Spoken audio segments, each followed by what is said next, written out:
Cash ද කාඩ්ද? Card එන්නේ නැහැ. කොහෙද යන්න තියෙන්නේ? ළඟයිනේ. එන්නේ නැහැ. ඇත්ත තත්ත්වේ. ඇත්ත තත්ත්වේ හින්දා මේක ලොකු ප්‍රශ්නයක් වෙලා. මිනිස්සු දැන් කතා කරනවා පික්මි ඌබ ගැන ඍණාත්මක විදිහට. අපරාධේ. මොකද පික්මි ඌබ කියන්නේ වටිනා දෙයක්. ලංකාවට ආපු වටිනා දෙයක්. ඌබ වෙන රටක ප්‍රොඩක්ට් එකක් වටිනවා.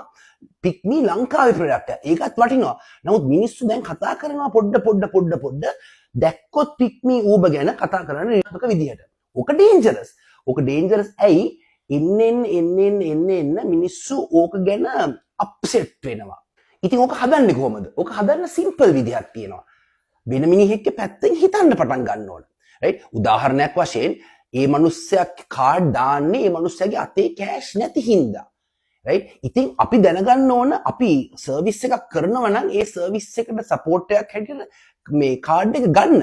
කාඩ් එක දුන්නා කියලා ලයින් එක කට් කරොත් එතකොට වෙන්නේ පොඩ්ඩ ඒ පික්මි ඌබ ගැන තියෙන ට්‍රස්ට් එක අපිට නැති වෙනවා. රයිට්? මම උදාහරණ දෙකක් දෙන්නම්.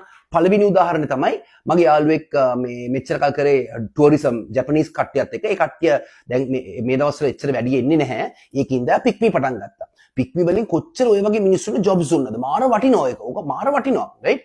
ඒකෙම අනිත් පැත්ත තමයි මගේ තව යාළුවෙක් කිව්වා මචං මම පික්මි ඌබ වල යන්නේ නැහැ. මම කැංගරූ වල යන්නේ. මොකද කැංගරූ වල යනකොට කිසිම කරදරයක් නැහැ. කෑෂ් ක්‍රෙඩිට් ගැන හිතන්න ඕනේ නැහැ. වේටිං ටයිම් ගැන හිතන්න ඕනේ නැහැ. ඒ මිනිස්සු එනවා පොඩ්ඩක් වැඩියෙන් ගෙවනවා. නමුත් වැඩේ වෙනවා. ඕනම ඉන්ඩස්ට්‍රී එකක් කස්ටමර් සර්විස් කරන්න ඉන්ඩස්ට්‍රී එක හොඳ වෙනවා. ටිප්ස් වැඩි වෙනවා, ජීවිතේ හොඳ වෙනවා. සෝ මේකත් අපි හරියට කරොත් අපි වෙන මිනිහෙක්ගේ පැත්තෙන් කස්ටමර්ගේ පැත්තෙන් බලන්න පටන් ගත්තොත් මේ ඌප පික්මි වැඩේ සුපිරියට ඉස්සරහට යන්න පුළුවන්. රයිට්? නමුත් ඒකට එම්පති වෙන මිනිස්සෙක්ගේ පැත්තෙන් බලන එක තියෙන්න ඕන. ඒක නැත්තම් අපි අපේ පවර් එකෙන් ඕක රන් කරන්න try කරොත් අපිට ටික කාලයක් මේක කරන්න පුළුවන්. නමුත් එන්න සිටුේෂන් එක වෙනස් වෙයි. රයිට්? කැංගරූ වලින් අලුතෙන් ගේම් එකක් ගහයි. ඒගොල්ලන් තව ස්ට්‍රැටජි හදයි. පික්මි ඌප සමහර වෙලාවට නැත්තටම නැති වෙයි. රයිට්? ඒක නවත්ත ගන්න එක අපේ යුතුයකම. මොකද මමත් ආසයි පික්මි එකක් එලවන්න. ඇත්තට මේක සුපිරි ජොබ් එක. මිනිස්සුන්ට කතා කරන්න chance එකක් හම්බ වෙනවා. රයිට්? මම වගේ මිනිස්සුන්ට මිනිස්සුන්ට කතා කරන්න මිනිස්සුන්ට මාර පික්මි කියන්නේ මාර ෆන් දෙයක්. රයිට්? හොන්දට මිනිස්සු දවස ගානේ මට contacts 25 30 දා ගන්න පුළුවන්. රයිට්? ඕවල යන්නේ හොඳ මිනිස්සුනේ. රයිට්? සෝ අපි කරන්න තියෙන්නේ මේන් සීන් එක තමයි ජොබ් එකක් නෙමේක. පික්මි ඌබ කියන්නේ ජොබ් එකක්. රයිට්? සෝ ඒ ජොබ් එක කරනකොට වෙන මිනිස්සෙක්ගේ පැත්තෙන් හිතන්න පුළුවන් නම් මීට වඩා දෙයක් අපිට කරන්න පුළුවන් වෙයි කියලා. ෂෝට් ටර්ම් එකේ ඔය මහත්වලට පොඩි අමාරුවක් වෙයි. රයිට්? ඩිලේ වෙයි, පේමන්ට්ස් ඔය වෙයි, කරදර වෙයි ෂෝට් ටර්ම් එකේ.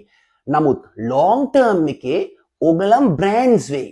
අජන්ත කියන පික්මි එක එලවන මහත්මයා ගැන මිනිස්සු කතා කරන්න පටන් ගනී. අජන්ත මරු පොරා, ඒ කියන්නේ ඔය කෑෂ් ක්‍රෙඩිට් ඒවා ගහන්නේ නැහැ. ඒකනේ අපේ ප්ලෑන් එක. හොඳක් කරලා සල්ලි හම්බ කරලා බ්‍රෑන්ඩ් එකක් හදාගන්න. ඒකට මේක කරොත් මේ එම්පති වෙන මිනිස්සුගේ පැත්තෙන් බලන එක කරන්න පුළුවන් නම් මාර ගමනක් යන්න පුළුවන්. තරහ ගන්න බෑ. මේ මගේ ඔපීනියන් එක විතරයි. සර්විස් සෙන්සේ අවුට්.